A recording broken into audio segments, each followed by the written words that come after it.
Buonasera e ben ritrovati con l'informazione flash di New Sicilia. Vediamo insieme i titoli più rilevanti del pomeriggio. Sul caso dei ritardi dei referti istologici all'ASP di Trapani, il presidente della regione siciliana Renato Schifani ha espresso il proprio rammarico.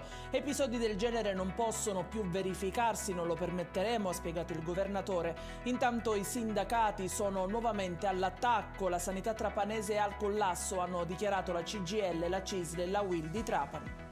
Martedì 18 marzo i lavoratori dello stabilimento ST di Catania si recheranno a Palermo per manifestare davanti alla sede della presidenza della regione siciliana.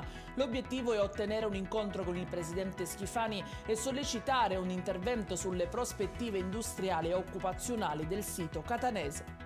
Timori sul futuro produttivo anche per la Pfizer di Catania. L'incontro di ieri tra parti sociali, delegato del prefetto e sindacati si è rivelato costruttivo e propositivo, ha detto il segretario provinciale della FIALC Lamendola insieme a Scalia della CISAL Catania. Adesso la richiesta è di un incontro urgente con la prefettura e Confindustria.